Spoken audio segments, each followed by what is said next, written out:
Thank you for joining us here on Vital for Colorado Radio. I'm your on-air producer, Jon Ekstrom. Joining me, as always, is our host, our chairman and CEO, Peter Moore. John, thanks a lot. We're very honored to have Kathleen Sgamma as president of Western Energy Alliance. Kathleen, you've been here on the show before, so thanks for coming back. Thanks for having me back. I really appreciate it. There's a lot to talk about, and I think your focus is really on national policy is the way that I think about it in terms of just Colorado-centric issues. I don't know if that's the right way to think about the mission of Western Energy Alliance. Why don't you tell us about the mission? Sure. So Western Energy Alliance represents oil and natural gas producers in Colorado and across the West. Yeah. We focus on federal environmental policy, regulatory issues, public lands, Endangered Species Act, all kinds of different issues that affect the entire region. The oil and gas industry in the region. So we also look at demand issues and how natural gas and oil from the West can be used all across the world and the geopolitical implications of that. What actually makes up your region? So basically the Dakotas and Nebraska on west to the coast. We purposefully leave off California. But we don't cover mid-continent like Texas and Oklahoma. Okay, so everything from North Dakota all the way down to New Mexico, all the way out to the West Coast, except for California. Why do you purposely leave out California? It's got its own specialness to it. Yeah, California is really its own sort of bag of cobras, as we might say, right? That, yes, indeed. Well, the joke I was going to make is that it's an awful lot of freedom to be able to voluntarily leave off California. I was thinking that more people would be that free. They don't want us. We probably don't want them. But really, honestly, though, the way the industry has traditionally looked at the industry and kind of carved it up is mid-continent is Texas, Oklahoma, Kansas.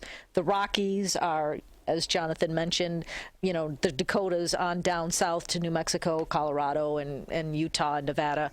And California is just kind of with the offshore that used to be and everything else with California, it was traditionally looked at differently. So we may jest, but. But no, I mean, that's a fairly standard model. And one thing that's funny is this is an indicator of how long you've actually known me, is you refer to me as Jonathan.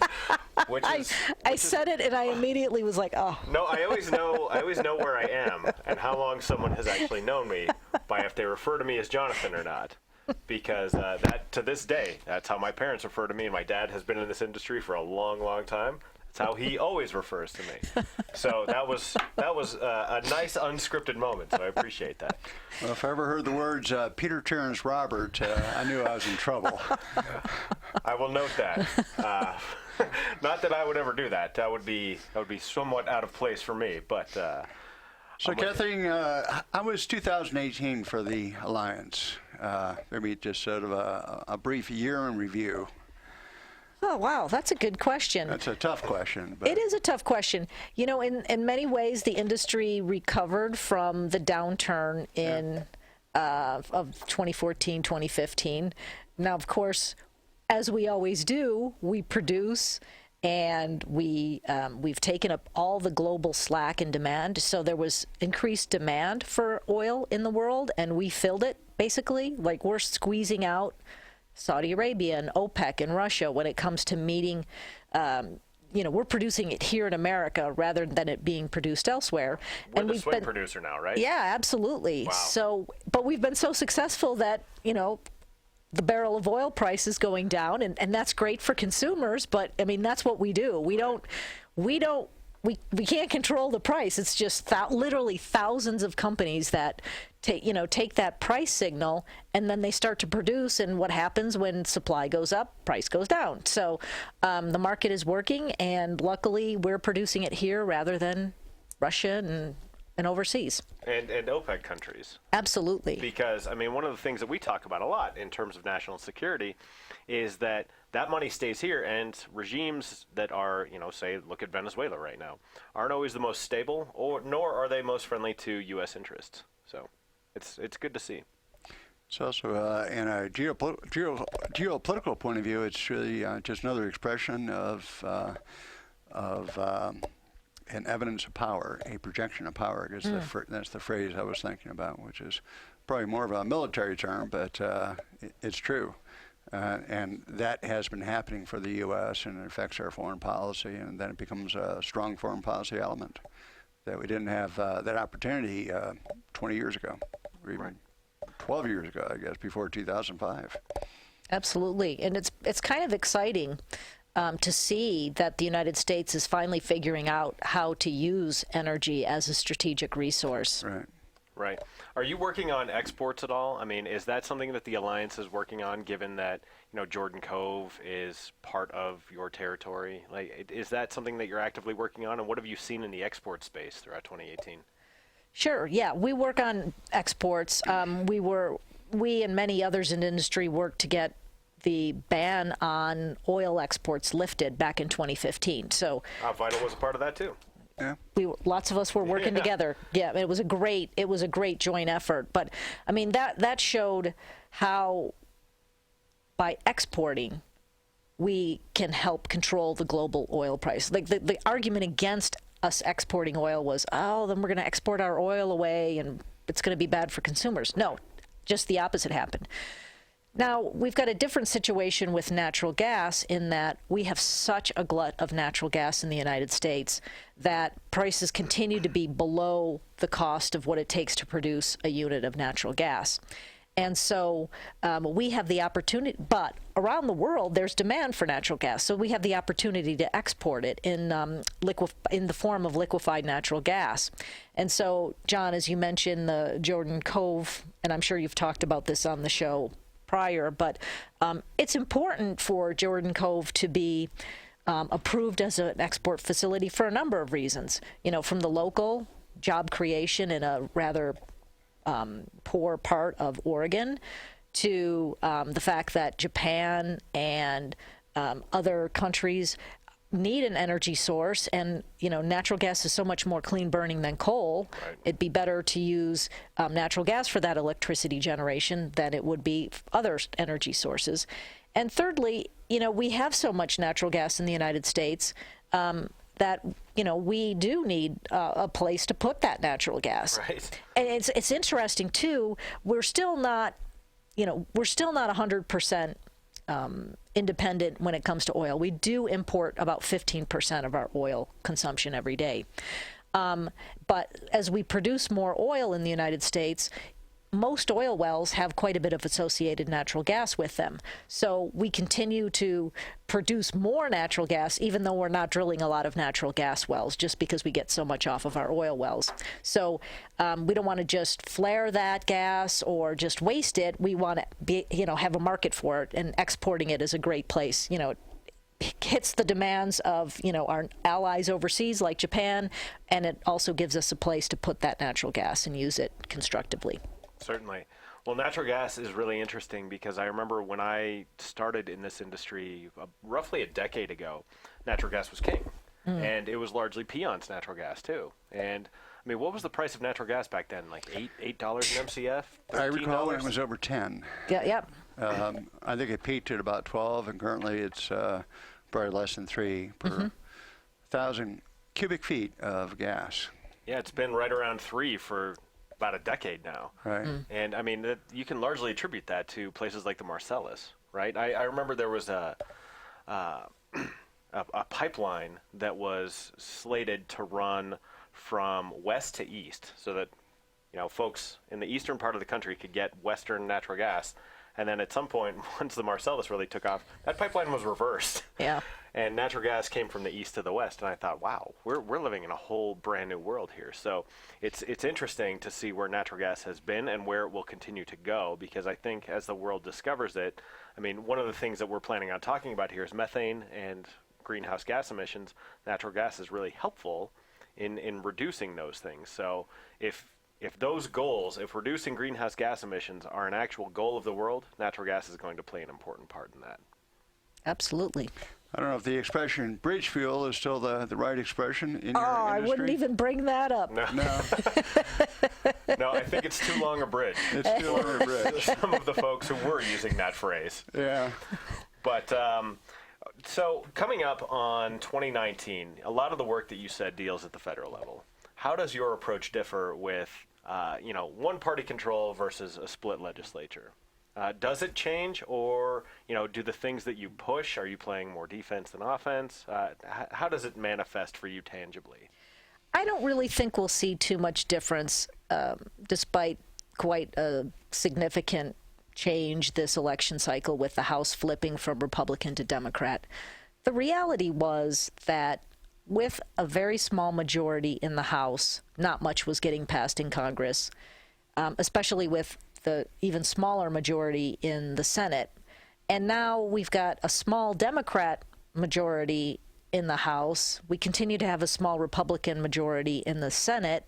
So it's continued gridlock when it comes to Congress. So I really don't see a lot of difference as far as pushing any kind of legislation. Nothing's been happening in Congress for a while.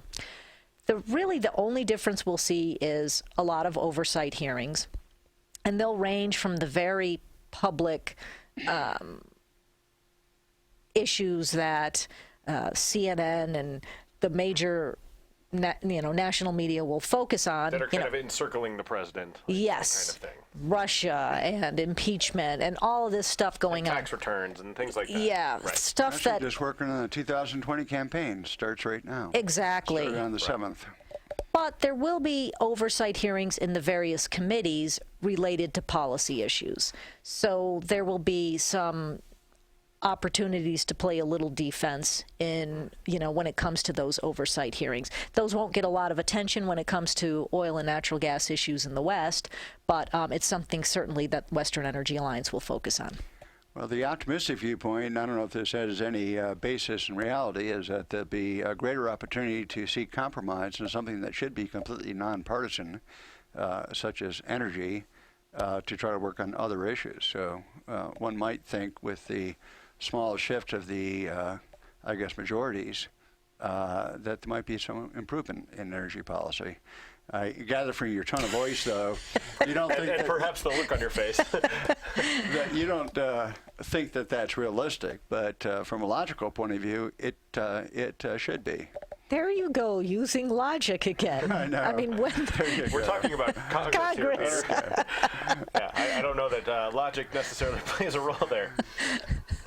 But one of the But you never know. I mean, there are some things that are must-pass pieces of legislation, and there will always be opportunities to potentially compromise. So your optimism is perhaps not shared as much by me, but it's not. We're not closing the door. That's I don't want to be accused of consciously baiting you, but I thought that would get you going.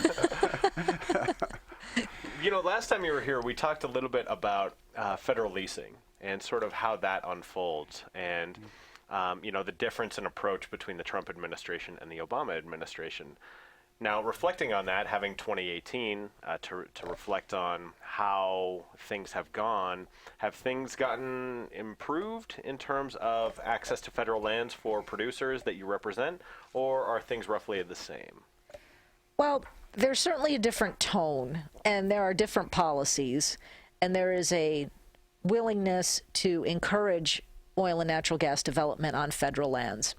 And of course, we're talking about appropriate federal lands that are not parks, not wilderness areas, not other protected areas, because sometimes which is obvious to us. Yes.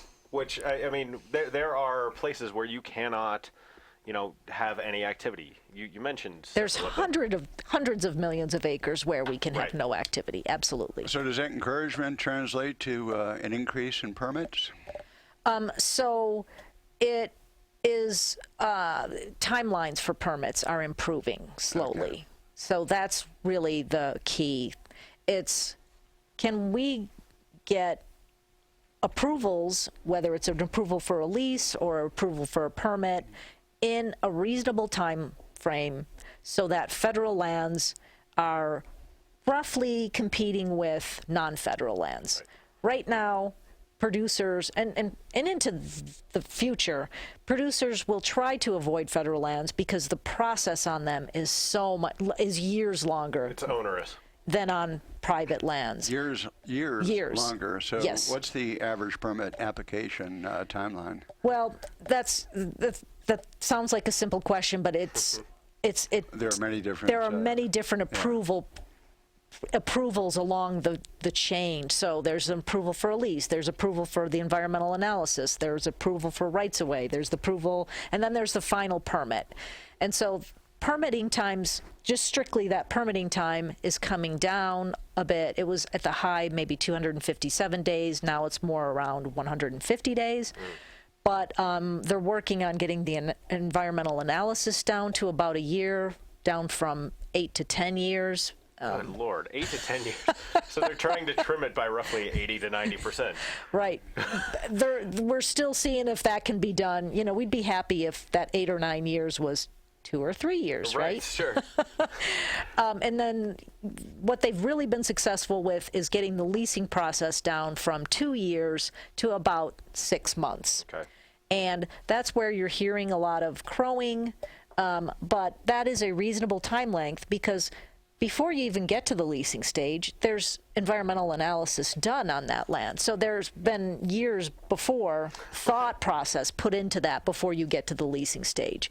But now, when you get from the time of somebody nominating a lease till it actually comes up for sale is roughly 6 months. So that's been a big improvement. Wow. Just a question. Somebody said previously really stuck out. What are the economic motivations if there isn't liquefied natural gas to produce more natural gas? Because the phrase they use is that it may cost more than you can sell it for. Well, and that's exactly why not a lot of natural gas wells are being drilled. Right. Now, there's still some natural gas wells. I mean, we've got operators, for example, in the Piceance. You mentioned the Piceance on the west slope of Colorado that are very dedicated to that area. They have obligations, they have leases, and they have figured out a way to continue forward with development in the Piceance on the west slope. And so you will have some producers continuing to develop natural gas wells. But for the most part, there's not a huge amount of activity on natural gas development. And it's, you know, most of the focus is on oil wells in what's called the Permian Basin, which straddles eastern New Mexico and western Texas. But sometimes when you have an oil well, you have natural gas unavoidably, and you have to process it, you have to transport it, and when day is done at current prices, and the prices really have been at this level since, I think, 2006, I guess just necessary cost of business, then the opportunity would be to liquefy it. And this might be old information, but I recall between the U.S. and Japan, at least a couple of years ago, the price differential was something like $3 to $20. Wow. Right. And is it still above $20? I don't know exactly what the price differential is. It has come down a bit, but it's still several dollars per MCF or per unit of natural gas. And so there's still an incentive for Japan to get our natural gas. And that's why they've been trying to push the United States to approve things like the Jordan Cove terminal, which would be the only Pacific Coast terminal that would take Rockies gas. So would take gas from western Colorado, Utah, and Wyoming. What are the basic obstacles for the development of Jordan Cove? The first obstacle is I know we've asked our U.S. Senator in the state of Colorado, and he said it's always next year, and this is not a good year. And I guess because of midterm elections, government really effectively got shut down sometime about March. I don't think anything was done for that time period. But what are the obstacles? I guess last I heard is that for the permit application, that a contract that was a bilateral contract needed to be in place, purchase contract. And I think that's been achieved for FERC. But what else? What you mentioned FERC, which is the regulator for pipelines. There's the approval to the pipeline to get the pipeline from the mainline pipe to Jordan Cove Terminal, which would be, getting that gas right to the actual facility where the natural gas would be liquefied and then put on a ship. There's approval to get the actual terminal licensed, and that comes from the Department of Energy. They're now doing environmental analysis, and I mentioned, when you're looking at oil and natural gas wells, that can take years. That's proving to take some time for the Jordan Cove terminal as well. There are all kinds of government permits that need to be obtained, and the prior administration really was not so interested in moving those forward. This one is, but it takes time for that bureaucracy to work through. Then rights way for the pipeline itself from the Rockies to Oregon. That's right. That's right. That's the FERC process. Yep. So it sounds like best case, this is a decades-long project?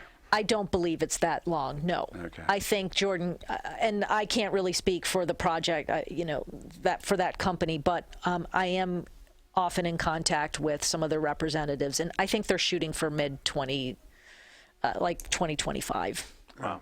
Mid-2020s. That would be an amazing asset if we had that ability. Absolutely. What else are you looking at in 2019? What's ahead for the Alliance? We're gonna skip ahead here a little bit.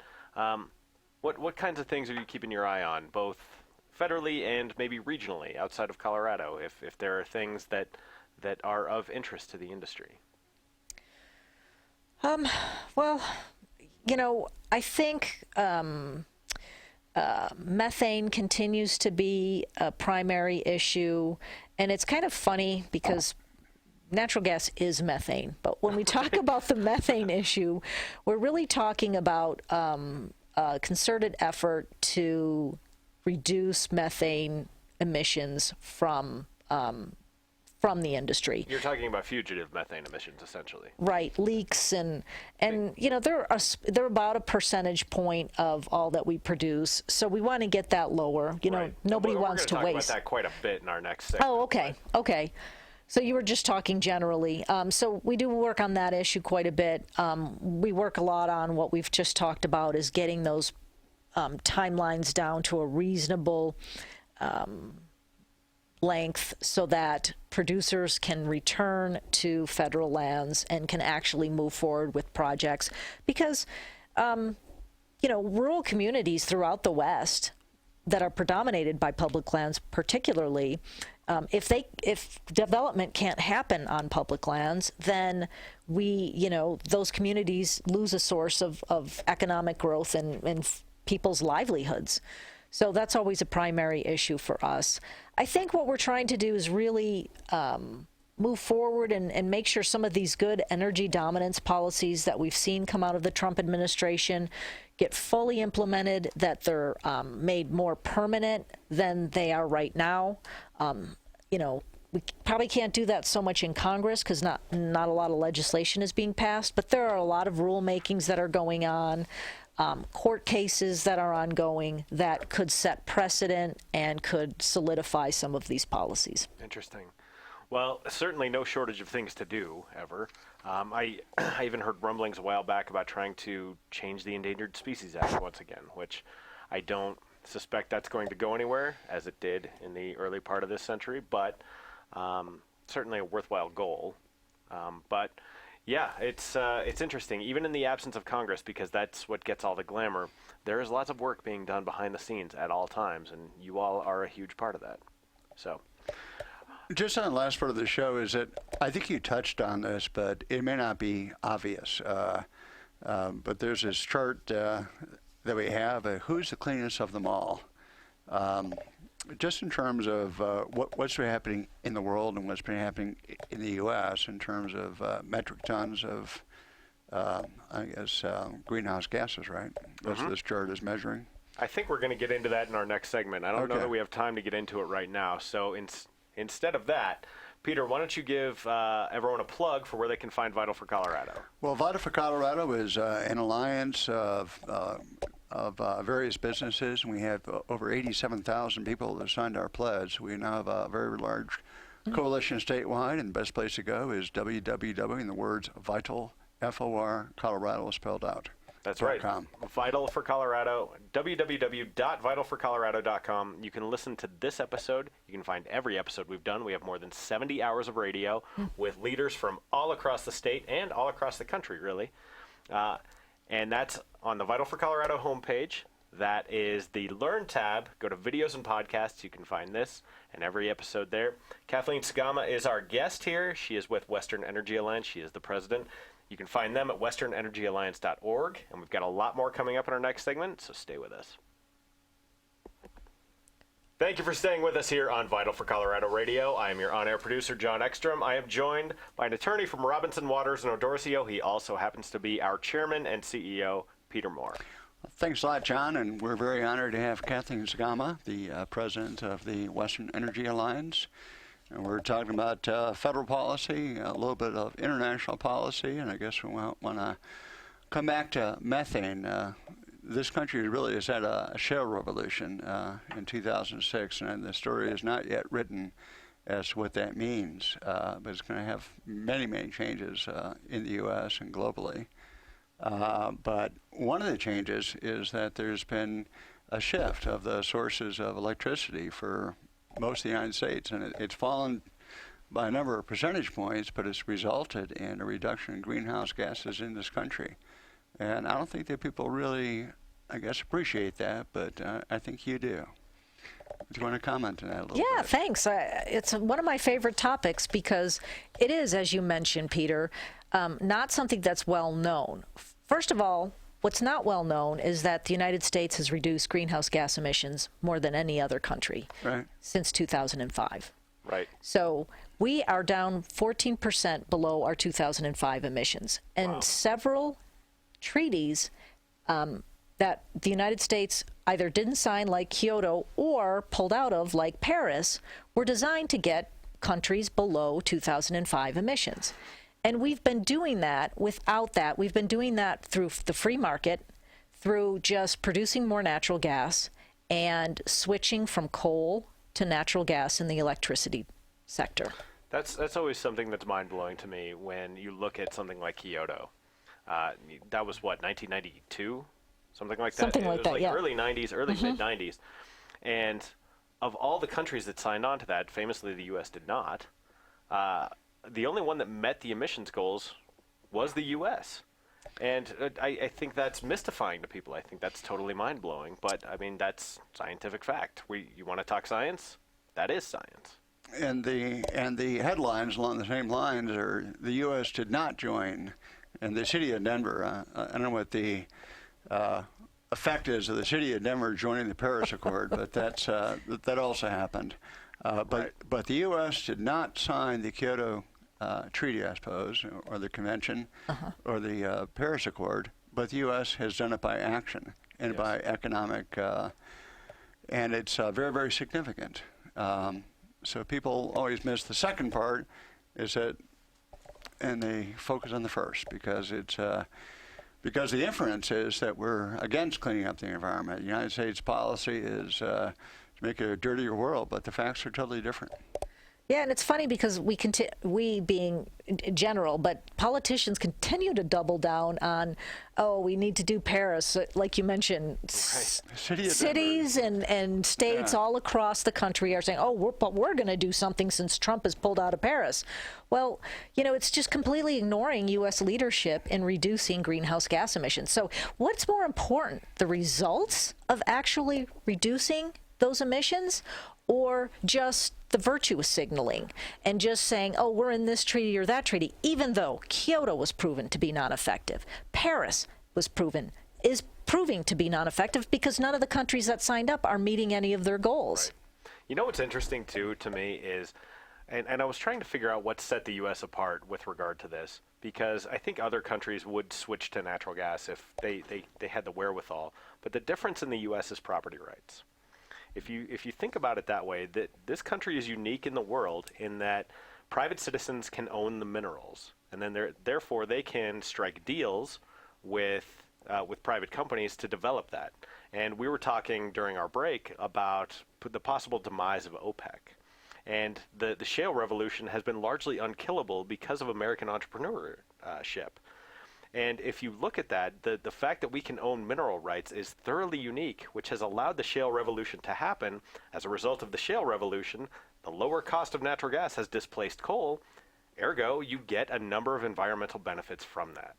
And the property ownership issue is really important too, because not only do we get those benefits, but $21 billion thereabouts, over $20 billion every year are dispersed to royalty owners. There are tens of thousands of just private citizens who happen to own oil and natural gas rights. Hundreds of thousands across the country. Yes, actually, there are you're right. 6,000 in the multi-state region around Colorado.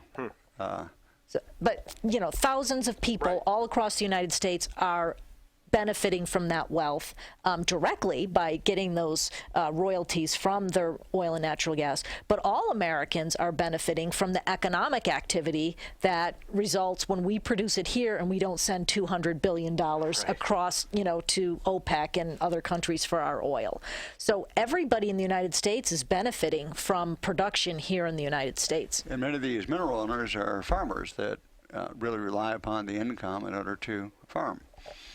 So it is secondary and tertiary effects. It's roughly, I think, speaking with one of our board members, Chad Borthman, he reminds us that roughly 2% of the population work in agriculture, and they are feeding the remaining 98% of us. And one of the things that has benefited them is many of them own their mineral rights, which allows them to absorb costs when the weather doesn't cooperate, or if there's global market volatility in, say, the wheat market or whatever. Having that buffer income has allowed the American agricultural industry to thrive as well. So it's interesting. With regard to reductions of greenhouse gas emissions, we've talked a little bit about Kyoto, we've talked a little bit about Paris, and you stated that the goals were to get beneath 2005 level emissions. And you said the U.S. was beneath that by how much? By 14%. Okay. Are there other countries who are even approaching that? There are some countries that are reducing greenhouse gas emissions too, but not to the targets of Paris and not as many as the United States has. So we lead the world in metric tons of reduction of greenhouse gases. So we've done more than other countries. Now, some would argue that, we're still a higher per capita, but we're just a bigger economy. Right. So, we're not resting on our laurels. We're going to continue to reduce greenhouse gas emissions. So the oil and natural gas industry, by producing abundant natural gas, has delivered huge benefits in the electricity sector. We're helping the electricity sector reduce its emissions, but we're also trying to reduce emissions from the wellhead. So even though we have a small number of emissions of methane at the wellhead, we want to continue to drive those lower. Right, and the industry this is one of the things that's misunderstood. I don't think people want to view oil and gas companies as being inherently altruistic, but I think they understand them as being motivated by profit, where methane is the product that they want to sell. Why would any company want that to escape into the atmosphere? They want to capture that, keep it in the pipe, and then sell it downstream to someone who wants to buy it.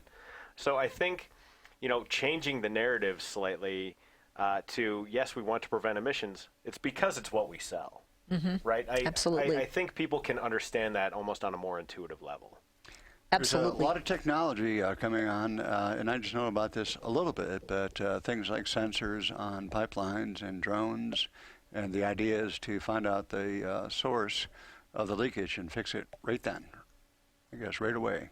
And the companies are working on trying to, I guess, reduce what now is less than 1% of leakage nationwide. And I personally think that they'll get there. I think that technology is going to essentially solve this issue in probably not too many years. Yeah, I think that's a good point. We have a 4 decades long trend of reducing methane emissions, Right. even while we've increased production of natural gas over 50%. So we will continue to do it. And you're absolutely right, Peter. The key is technological innovation. Right. It's not heavy-handed red tape and regulation, because that 4-decade trend was largely without any regulation on that particular issue. So we want to do it, as you mentioned, Don, because we have an incentive to do it just inherently. But we continue to drive that down. As I said before, we're not resting on laurels. We want to continue to drive that down and capture as much methane as possible. But we do have to understand that these are mechanical systems, and there's no 100% fail-safe mechanical. We can't get to zero, absolutely. Otherwise, production would be so expensive that we wouldn't produce anything. Right. And we actually would have safety issues in the field because some natural gas sometimes has to be vented just to relieve pressure so that we don't have an explosive situation, because natural gas, when contained at high pressure especially, can explode. So we're never going to get to zero. Some people would like us to get to zero because they know that if we got to that point, then everything would have to shut down. But I think it's just you have to keep some realism about how mechanical systems work. But one should emphasize that I think the industry is working on the 1% or less than 1%. Absolutely, absolutely. And, that's why Colorado was kind of in the forefront of methane regulation. And sometimes when you're in the forefront, you're not you're kind of the experiment. You're the guinea pig. And what we found in Colorado is that red tape way of locking into a way of detecting methane and fixing it turned out to be pretty cumbersome, pretty expensive, and not the most effective way to do it. Are you talking about with like the IR cameras? Right. Right. And Peter's mentioning, there are a lot of companies that are innovating in the space of methane capture and finding out ways to do it so we detect those leaks quicker and fix them quicker. And so that's really, that technological innovation works better than a lot of red tape.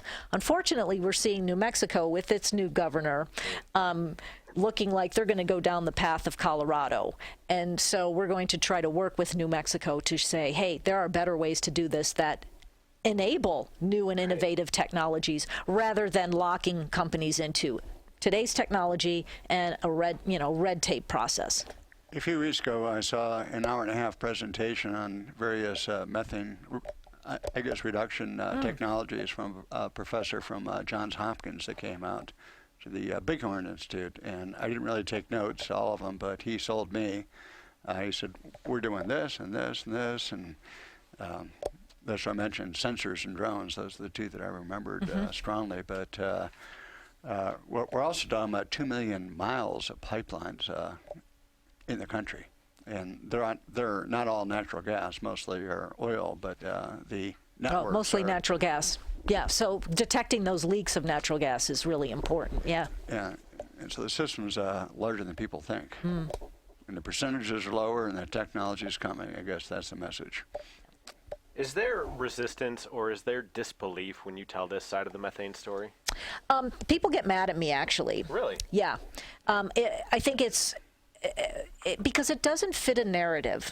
The environmental lobby wants to have you believe that the oil and natural gas industry is dirty and doesn't care about the environment. And so when you show them how we operate to protect wildlife, air, water, the land, that makes them mad. And when you talk about the fact that not their policies of government subsidies and heavy-handed, the government telling everybody what to do, that's not effective. That's the Kyoto, that's the Paris way of doing things, which nobody meets those targets anyway. When you point out to them that we're doing this simply through producing in an environmentally responsible way natural gas, which is fuel switching and reducing emissions, that's what makes them maddest, because they're not interested in solving an environmental problem like we are in the industry. They're interested in controlling the industry, and they're interested mostly eventually in keep it in the ground. They would like to keep all oil and natural gas in the ground so that there's scarcity, and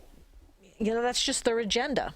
Have you found any partners in the environmental industry that are actually working towards solutions? I mean, are there organizations out there, and I'm not asking you to name them, but where you can partner and say, hey, we actually want to solve this problem? Because I know when I worked in the industry, we found a handful of them, and they were actually terrific to work with, but they tended to be ostracized from sort of the mainstream environmental movement.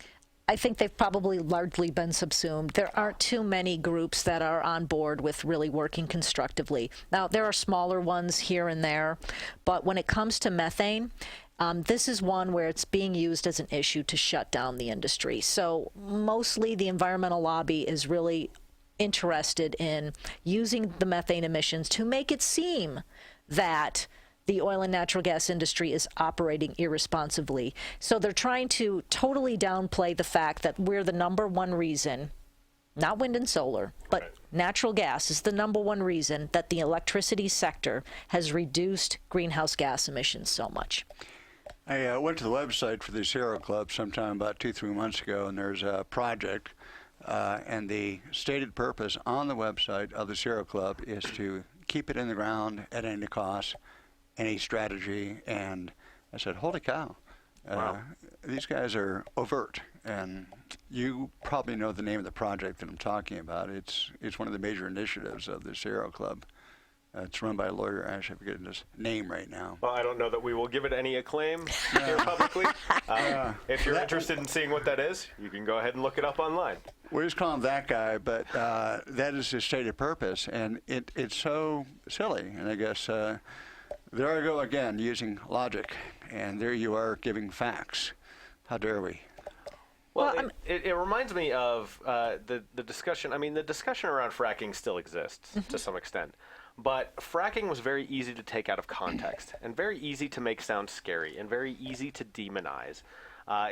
It has a terrible sounding name for starters. It's called fracking, which, I mean, sounds like profanity in some ways. Methane is like the new way of taking things out of context and making the industry seem a little bit scarier than it actually is. I agree. I agree that methane is the new fracking.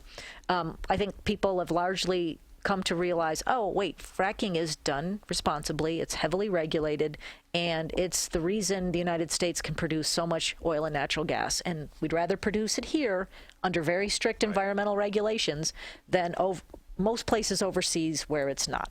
Because, you know, and getting to your point, Peter, about logic, I mean, people know they need energy for their daily lives. Why do you think there were violent protests in France when the government tried to tax their, increase taxes on their already high gasoline prices and, really put energy as a luxury out of the reach of the average citizen? That's why France, was burning. It's a great thing to want until it hits your pocketbook. Yeah. It was like, holy cow, like, you'll charge me? Well, it's not just hitting your pocketbook, but people understand that energy enables every facet of their life. They would not have, now. yeah, they would not have the comfortable, safe lifestyle that they have if they didn't have energy. And so that scarcity narrative of the Sierra Club and other environmental groups, I think people inherently are starting to understand just doesn't work. They do need oil and natural gas, and it can be developed responsibly. And now we just have to get out more information about how it's actually reducing greenhouse gas emissions. Well, actually, this is a sort of broader question, but I'm not sure that just stating facts and figures really moves the needle. I think that people almost don't care if it doesn't really affect them directly. And I've been thinking about what the new discussion needs to be, and it needs to be more than just explaining what the economic impact or the improvements by the industry, or what the percentages are, the tons, the 14%. I'm just not sure that alone is going to change attitudes. No, I agree with you, not alone, but it is important for people to understand that it is being done that we are producing oil and natural gas in an environmentally responsible manner. And it's also important for them to start to understand that it's part of a solution, because it's not realistic to just say, oh, we're not going to have the combustion engine, or we're just not going to use oil, because there's not an alternative that does everything for that's affordable enough and does everything that we now use energy for. So, I think there's multiple messages that have to get out. But people, they want to get on with their lives. They don't care about the facts and figures necessarily, but they do need to understand that, this is a good for society. This is not a negative. This is a huge benefit for society. Long-term, low-cost electricity, it's changed the country. It's brought wealth to so many people, brought wealth to poor people. It's much greater than many things that people talk about. It's, I think in Colorado the figure was something like, was it $2,500 per family in terms of? In terms of annual household heating cost, it's $1,200 per family. It's $1,200. Okay. So in average savings, Colorado pays 23% less than the national average, which translates real world to $1,200 per year. That people are saving. Yes. Which, I mean, is real money. That's $1,200 a year. That's not nothing. What we're talking about here is sort of activism, and activism against oil and gas. And on this show, we've spoken at length about Proposition 112, which was defeated this year, which would essentially have functioned as a ban on the industry in Colorado. I'm curious, have things like that made their way to other states in the Western Energy Alliance region? Or, more broadly, what is the tenor of activism like in other states? So I think by defeating it so decisively, by about 14 percentage points, we probably prevented similar measures coming up in other states. Because if you can't pass if it gets so defeated in Colorado, then it's certainly not going to pass in Wyoming. Right. It's going to have a really tough time even in New Mexico, where they have almost a $2 billion budget surplus, largely because of the oil and natural gas industry. But again, states that kind of went for Hillary, tended to be a little bit more left-leaning, a little bit more progressively minded. So, I mean, I could see where that'd be your best shot versus someplace like North Dakota or absolutely, and Wyoming. that's why I'm saying even in New Mexico, I got it's a hard sell. I think because I think if it had passed in Colorado, it would go right across the line into New Mexico, and New Mexico. The oil and natural gas industry in Colorado is huge. $32 billion impact every year, over $1 billion in taxes, state revenue from the industry. But in New Mexico, it's about a third of the state revenue. And it is because there's so much activity in the Permian Basin in eastern New Mexico right now. Like the Permian is the hot play right now in the United States. They're looking at about a $2 billion budget surplus. Wow. $2 billion budget surplus. Mm-hmm. It's got to be a nice problem to have. It is. So you don't, the new governor coming in, she is interested in regulating the industry more. She's kind of sort of similar to Governor-elect Polis, but she understands the importance of the industry. Well, is there the sort of vociferous activism in places like New Mexico or Wyoming? There is some of that in New Mexico. You don't have that urban interface, that residential industrial interface in other states. The Permian is pretty remote, not a lot of new housing developments like on the Front Range. Right. So, we can't deny when construction takes place, when that new well is going in, it's gonna have some disturbance in the lives of people who live nearby. There are nuisance factors. Yes, that's unmistakable. But so Colorado really tends to be the hotbed because most of the development across the West is not in near those residential areas. The polling on 112 about a year and a half ago was over 63%. Went from 63% down to 43%. And in elections, that's a landslide, 157 to 43. But it's amazing at the change of attitudes, and it was just sort of adding some facts. So maybe I'll change my position. There's that you have multiple arguments and multiple lines of argument, and you have to stay after it and just explain facts. But I feel that there must be something else, because this issue seems to come back and over and over and over again. It's the same facts. The same facts for 5 years I'm involved in Battle for Colorado. Nothing's really changed except things are getting better and things becoming more important, and it seems like the level of resistance is becoming greater. And that's... Do you think it's becoming greater? I mean, I think that win was pretty decisive, but... I guess we'll see. Yeah. I guess we'll see. I am thinking that it's going to come back through the legislature in Colorado. Well, I think compared to 2012 in Longmont, when Longmont voted to ban fracking outright, 2012, we lost 60-40 across every single demographic, and things have changed now. I think we understand the issues a little bit better, but then again, so do those who oppose us. With our remaining time, we have just a few seconds. Kathleen, where can people find you at Western Energy Alliance? We are at westernenergyalliance.org. Okay, simple enough. Vital for Colorado is on the web, www.vitalforcolorado.com. Go to the Learn tab, go to Videos and Podcasts. You'll find this episode along with every other episode. Kathleen, thank you for being a part of the show. Peter Moore, our chairman and CEO, also our host. Peter, it's a pleasure. Thanks, Kathleen. Thank you.